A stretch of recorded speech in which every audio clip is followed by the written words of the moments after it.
வணக்கம் நண்பர்களே, எல்லாரும் எப்படி இருக்கீங்க? நான் ரொம்ப நல்லா இருக்கேன். இன்னைக்கு வீடியோ வந்து கோல்டு காயின் சேமிக்கிறது லாபமா நஷ்டமா அப்படின்றது மாதிரி நிறைய பேருக்கு வந்து டவுட் இருக்கு. அதை பற்றின ஃபுல் டீட்டெயில் வந்து பார்ப்போம். இதில் 24 கேரட் அல்லது 22 கேரட் இதில் எது வந்து கோல்டு காயினாக வாங்கினோன்னா நமக்கு பெனிஃபிட்டாக இருக்கும் அப்படின்றது மாதிரியும் கேட்டிருக்கீங்க. ஸோ கோல்டு காயின் சேமிக்கிறது லாபமா நஷ்டமா, அது எந்த மாதிரியெல்லாம் வந்து நம்ம சேவ் பண்ணால் நமக்கு 100% லாபம் தரும் அப்படின்றத பற்றின எல்லா டீட்டெயிலுமே பார்க்கலாம். ஸோ வீடியோ வந்து ரொம்பவே யூஸ்ஃபுல்லாக இருக்கும். வீடியோ ஸ்கிப் பண்ணாமல் ஃபுல்லாக பாருங்கள். அதோட இந்த வீடியோக்கு ஒரு லைக் ஒன்று கொடுத்துட்டு இப்போ வாங்க வீடியோக்குள்ளே போகலாம்.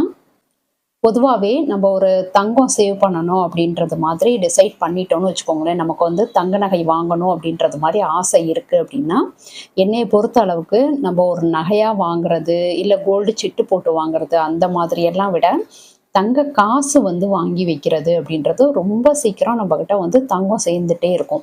இது வந்து என்னுடைய அனுபவத்தில் நான் சொல்கிறேன்.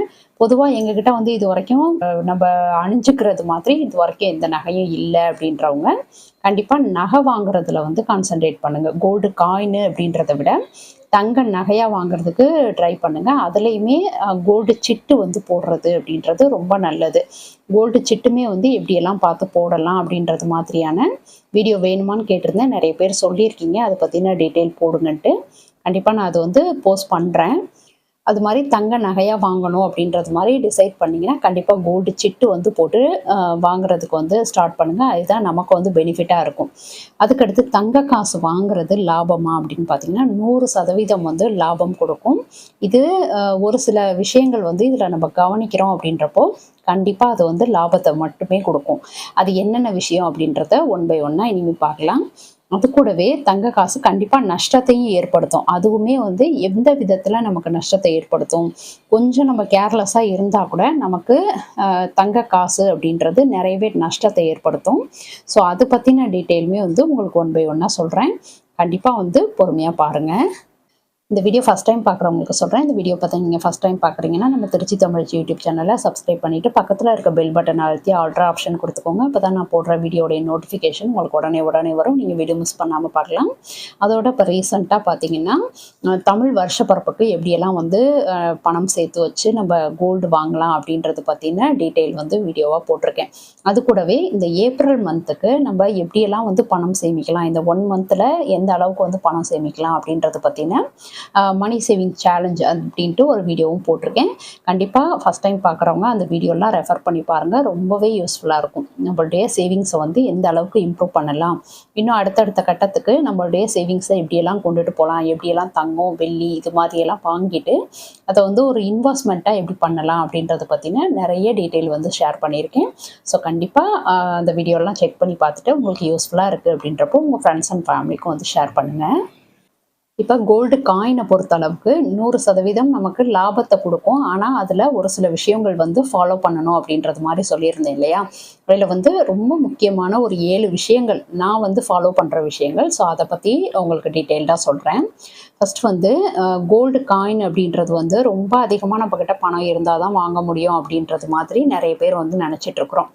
இன்னும் ஒரு சிலர்லாம் பார்த்தீங்கன்னா தங்கம் வாங்கணும் அப்படின்னாவே நம்மக்கிட்ட நிறைய பணம் இருக்கணும் அப்படின்றது மாதிரி வந்து நினச்சிட்டு இருக்கிறாங்க. உங்களுக்கு வந்து அந்த மாதிரியான எண்ணமே இருக்க வேண்டாம்.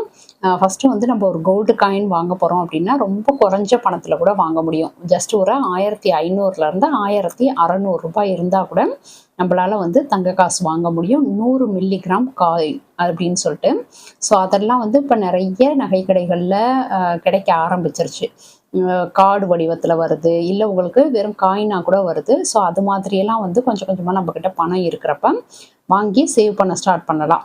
இன்னும் முக்கியமாக பார்க்க போனோன்னா இப்போ ஒரு 1500 ரூபாய் 1600 ரூபாய் இருக்குது அப்படின்னா நம்ம அனாவசியமான செலவுகள், இந்த ஆன்லைன் ஷாப்பிங் பண்ணுறது, இந்த மாதிரி விஷயங்கள் தேவையில்லாமல் நிறைய ட்ரெஸ் எடுக்கிறது, இந்த மாதிரிலாம் வந்து நிறைய ஃபேன்சி இப்படியெல்லாம் வந்துட்டு செலவு பண்ணுவோம் இல்லையா? ஸோ அதெல்லாம் வந்து கண்ட்ரோல் பண்ணுறதுக்கு நம்மக்கிட்ட ஒரு பணம் இருக்குது அப்படின்றப்போ அதில் ஒரு குறைஞ்ச பணத்தில் கூட நம்ம தங்கம் வாங்கிக்கலாம் அப்படின்றது மாதிரி ஒரு டைம் நம்ம வாங்க கற்றுக்கிட்டோம் அப்படின்னாவே அடுத்தடுத்து இதை எதுக்கு தேவையில்லாமல் செலவு பண்ணணும், இதில் கோல்டு காயின் வாங்கி வைக்கலாம் அப்படின்றது மாதிரி நம்மளுடைய அந்த வீண் செலவுகளும் இதில் வந்து குறையும். ஸோ கண்டிப்பாக இது வந்து ட்ரை பண்ணி பாருங்கள்.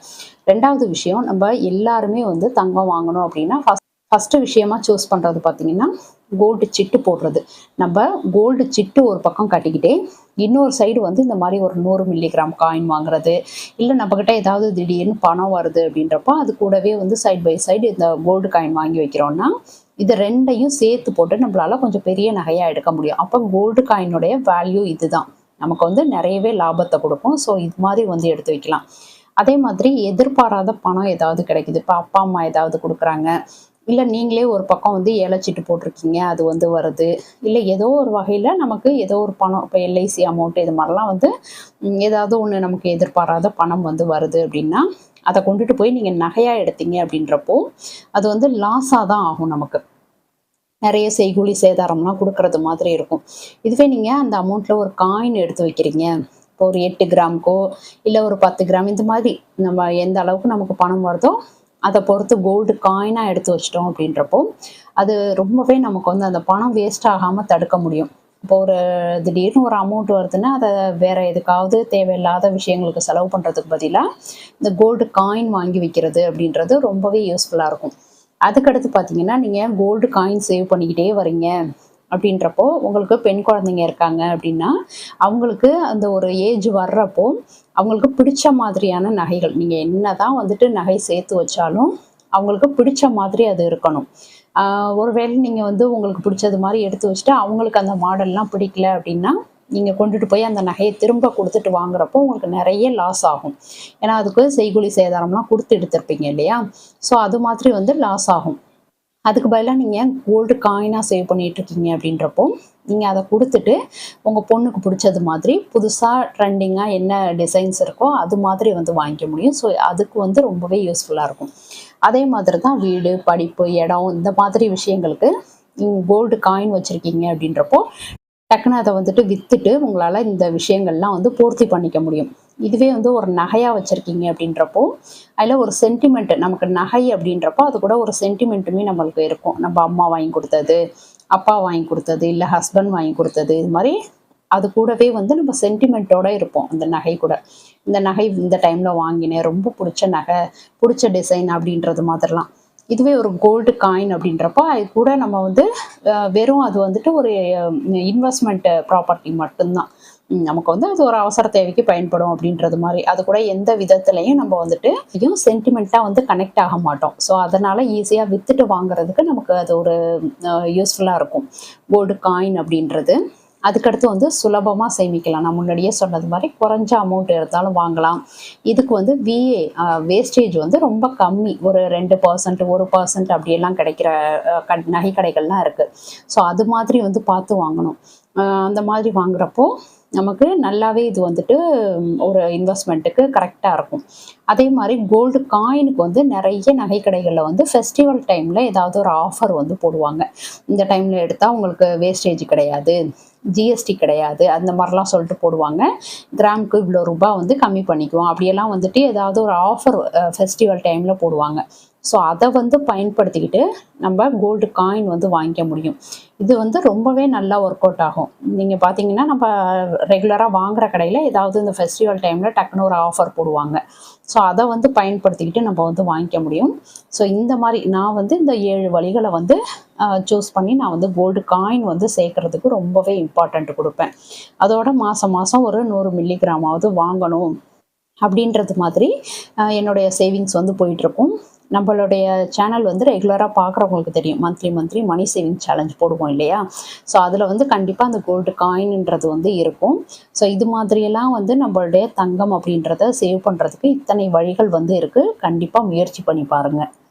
இப்போ நான் சொன்ன இந்த வழிகள் எல்லாமே பார்த்திங்கன்னா நமக்கு லாபத்தை வந்து கொடுக்கும். நம்ம கரெக்டாக வந்து இதெல்லாம் பயன்படுத்திக்கிட்டோம் அப்படின்றப்போ கண்டிப்பாக நமக்கு வந்து நல்ல பெனிஃபிட் வந்து கொடுக்கும். இதுலேயே வந்து இந்த மாதிரி கோல்டு காயின் வாங்குறதுலையே நஷ்டமும் ஏற்படுறதுக்கு அதிக அளவில் வாய்ப்பு இருக்குது. அதெல்லாம் என்னென்ன விஷயன்றதை இப்போ பார்க்கலாம். இப்போ கோல்டு காயின் வந்து வாங்குறீங்க அப்படின்றப்போ ரொம்ப கம்மி டைமில் நீங்கள் வந்து விற்க போகிறீங்க. இப்போ இன்றைக்கி வாங்கிட்டு வந்துட்டு ஒரு 4-5 நாள் கழித்து விற்க போகிறேன், இல்லை 1 மந்தில் விற்க போகிறேன், அந்த மாதிரி இருந்தீங்கன்னா நீங்கள் பணமாகவே வச்சுக்கலாம். கோல்டு காயின் அப்படின்றது வந்து வாங்காதீங்க. இன்னொரு விஷயம், விலை அதிகமாக கொடுத்து வாங்குறது, ரேட்டு வந்து மார்க்கெட் ரேட்டு வந்து ரொம்ப அதிகமாக இருக்கிறப்போ வாங்கிட்டு அது ரேட்டு திடீர்னு டவுன் ஆகிறப்போ கொண்டு போய் விற்கிறது, அந்த மாதிரி பண்ணிங்கனாலுமே உங்களுக்கு வந்து இதில் நஷ்டத்தை தான் ஏற்படுத்தும். அதே மாதிரி அதிக வேஸ்டேஜ் கொடுத்து வாங்குறது, ஒரு சில நகை கடைகள்ல எல்லாம் பார்த்தீங்கன்னா கோல்டு காயினுக்கு 4%, 5% அப்படியெல்லாம் வந்து வேஸ்டேஜ் போடுறாங்க. நானுமே வந்து ஒரு சில கடைகள்ல அந்த மாதிரி கொடுத்து வாங்கியிருக்கேன். ஸோ அதை வந்து முற்றிலும் தவிர்த்துருங்க. அந்த மாதிரி வந்து வேஸ்டேஜ் கொடுக்குற நகை கடைகளை வந்து ஃபுல்லாக அவாய்ட் பண்ணிவிடுங்க. ஏன்னா அது வந்து தெரிஞ்சே நம்ம வந்து பணத்தை வந்து வேஸ்ட் பண்ணுறோம். ஸோ அது மாதிரி வந்து வாங்கவே வாங்காதீங்க. நம்மளுடைய பணம் தான் அங்கே வந்து வேஸ்ட் ஆகும். அதுக்கடுத்து கோல்டு சிட்டு போட்டுட்டு அதில் வந்து கோல்டு காயினை வாங்குறது, இது வந்து இதை விட வந்து ஒரு நம்மளுக்கு நஷ்டத்தை ஏற்படுத்துகிற ஒரு விஷயம் அப்படின்றது இருக்கவே முடியாது. ஸோ கண்டிப்பாக கோல்டு சிட்டு அப்படின்னு போடுறீங்கன்னா அதில் வந்து கோல்டு காயின் வாங்குறத தவிர்த்துருங்க. இது எதுக்காக சொல்ல வர்றேன் அப்படின்றது வந்து, இது வந்து பெரிய ப்ராசஸ். ஸோ இதை பற்றின டீட்டெயில் வேணும் அப்படின்னா கண்டிப்பாக கமெண்ட்டில் சொல்லுங்கள். கோல்டு சிட்டு போட்டு ஏன் காயின் வாங்கக்கூடாது அப்படின்றத வந்து உங்களுக்கு தெரிஞ்சுக்கணும் அப்படின்னா கண்டிப்பாக கமெண்ட்டில் சொல்லுங்கள். நான் அதுக்கான வீடியோ வந்து போஸ்ட் பண்ணுறேன். அதே மாதிரி நான் இப்போ சொன்னேன் இல்லையா, 100 மில்லிகிராம் காயின், அது வந்து இதுதான். இந்த மாதிரி வந்து ஒரு கார்டாகவும் இருக்கும், இல்லை உங்களுக்கு வந்துட்டு தனியாகவும் இருக்கும். அதே மாதிரி எனக்கு வந்து கோல்டு காயின் வந்து அடகு வைக்கணும். எனக்கு திடீர்னு ஏதாவது ஒரு அவசர தேவை, நான் வந்து கோல்டு காயின் அடகும் வைக்கிற மாதிரி வாங்கணும் அப்படின்னா கண்டிப்பாக வந்து நீங்கள் இந்த மாதிரி வந்து வாங்குங்க. அதாவது இந்த தாலி காசுன்னு சொல்லுவோம்ல, இந்த கோர்க்கிறது மாதிரி, இந்த காது உள்ள காசு, இந்த இடத்துல பார்த்தீங்கன்னா தெரியும். இந்த மாதிரி வந்து அந்த கயிறு மாதிரி கோக்குறதுக்கான ஹோல் கொடுத்துருக்காங்க இல்லையா, இந்த மாதிரியான காயின் வந்து வாங்குங்க. இது பார்த்தீங்கன்னா உங்களுக்கு பேங்க்லேயோ இல்லை வேறு இடத்துங்கள்லையோ அடகு வைக்கிறதுக்கு, முக்கியமாக பேங்க்கில் வந்து இந்த மாதிரி இருந்தால் மட்டும்தான் அடகு வைக்கிறதுக்கு இப்போ எடுத்துக்கிறாங்க. முன்னாடியெல்லாம் வந்து காயினாக இருந்தால் கூட எடுத்துக்கிட்டாங்க. இப்போ வந்து இது மாதிரி ரூல்ஸ் வந்திருக்கு அப்படின்னு சொல்லிட்டு இந்த மாதிரி காது இருந்தால் மட்டும்தான், இந்த மாதிரி ஹோல்டர் இருந்தால் மட்டும்தான் எடுத்துப்போம் அப்படின்றது மாதிரி சொல்லியிருக்கிறாங்க. ஸோ அதுக்காக வந்துட்டு சொல்கிறேன், உங்களுக்கு ஒரு வேளை அவசர தேவைக்கு அடகு வைக்கணும் அப்படின்றது மாதிரி இருந்துச்சுன்னா நீங்கள் வந்து இந்த மாதிரியான ஒரு ஹோல் இருக்க காயின் வந்து வாங்கிக்கோங்க. இதுக்கெல்லாம் பார்த்தீங்கன்னா 2% வந்து வேஸ்டேஜ் போடுறாங்க. ஒரு சில கடைகளில் வந்து பணம் கட்டி எடுக்கிறப்போ இதுக்கு வேஸ்டேஜும் இல்லை ஏதாவது ஆஃபர் போகிறப்போ இதுக்கெல்லாம் வந்து வேஸ்டேஜ் இல்லைன்றது மாதிரியும் சொல்லுவாங்க. ஸோ அந்த மாதிரி டைமை பயன்படுத்தி இதெல்லாம் வந்து வாங்கி வச்சுக்கலாம். இப்போ 22 கேரட் அப்படின்றது பார்த்தீங்கன்னா 916 காயினு. இது வந்து குறைஞ்ச விலையில் கிடைக்கும். அதாவது மார்க்கெட் ப்ரைஸில் பார்த்தீங்கன்னா ரொம்ப ஹையஸ்ட்டாக இருக்கிறதுக்கு அடுத்த நிலையில் இருக்கிறது, அந்த மாதிரி வந்து கிடைக்கும். இந்த 22 கேரட் அப்படின்றதுல வந்து நம்ம நகை இப்போ போட்டுக்கிறோம் இல்லையா, அதுதான் 22 கேரட் அப்படின்றது. இதில் காயினாகவும் கிடைக்கும். இதில் 24 கேரட் அப்படின்றது, இது வந்து ஃபுல் அண்ட் ஃபுல் வந்து சுத்தமான தங்கம்.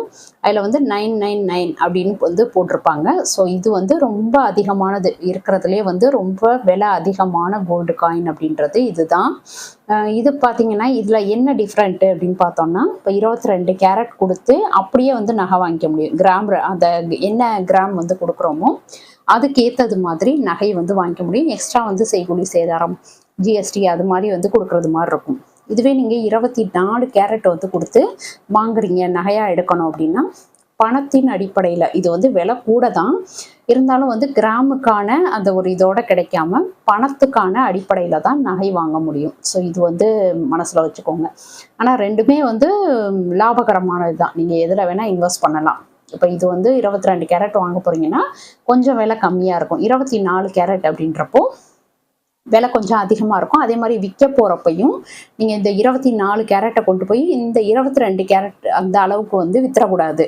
அதுவுமே இப்போ எல்லாம் வந்து நிறைய நகை கடைகளில், சின்ன சின்ன கடைகளில் வந்து ஏமாத்துறதா நான் வந்து கேள்விப்பட்டேன். ஸோ 24 கேரட் அப்படின்றது அன்னைக்கு மார்க்கெட் ப்ரைஸ் என்ன அப்படின்றத பார்த்துட்டு நீங்கள் விற்கிறீங்க அப்படின்றப்போ உங்களுக்கு அது லாபமாக இருக்கும். ஸோ என்னை பொறுத்த அளவுக்கு பார்த்தீங்கன்னா கோல்டு காயின் வாங்குறது அப்படின்றது ரொம்ப ரொம்ப லாபமான ஒரு விஷயம்தான். நான் சொன்னது மாதிரி ஒரு சில விஷயங்கள் வந்து பார்த்து வாங்குகிறோம் அப்படின்றப்போ கண்டிப்பாக இது வந்து லாபமாக இருக்கும். நம்மக்கிட்ட குறைஞ்ச அமௌண்ட் இருந்தாலும் வாங்க முடியும். நம்மளுடைய அவசர தேவைகளையும் அது வந்து ஈஸியாக பூர்த்தி பண்ணிக்க முடியும். ஸோ கண்டிப்பாக உங்கள்கிட்ட ஒவ்வொரு மந்த்துக்காவது இவ்வளோ கிராம் எடுக்கணும், ஐ மீன் ஒரு 100 மில்லிகிராமாவது வாங்கணும் அப்படின்றது மாதிரியான ஒரு கோல் வந்து ஃபிக்ஸ் பண்ணிக்கிட்டு, இல்லை 3 மாதத்துக்கு ஒரு டைம், இல்லை 6 மாதத்துக்கு ஒரு டைம் அப்படின்றது மாதிரி உங்கள்கிட்ட எப்போ பணம் இருக்கோ அப்போ எல்லாம் வாங்கி வைக்கணும் அப்படின்றது மாதிரி நீங்களுமே வந்து கரெக்டாக அதை வந்து மூவ் பண்ணி கொண்டுட்டு போனீங்க அப்படின்றப்போ உங்களால் ஈஸியாக ஒரு வருஷத்துக்கு இத்தனை கிராம் அப்படின்ற உங்களுடைய கோலை வந்து நீங்கள் அச்சீவ் பண்ண முடியும். கண்டிப்பாக ட்ரை பண்ணி பாருங்கள். ஓகே ஃப்ரெண்ட்ஸ், இந்த வீடியோ உங்களுக்கு பிடிச்சிருந்தா லைக் பண்ணிக்கோங்க. உங்கள் ஃப்ரெண்ட்ஸ்க்கும் ஷேர் பண்ணுங்கள். நம்ம திருச்சி தமிழ் யூடியூப் சேனலில் கண்டிப்பாக சப்ஸ்கிரைப் பண்ணிட்டு பாருங்கள். தேங்க்யூ.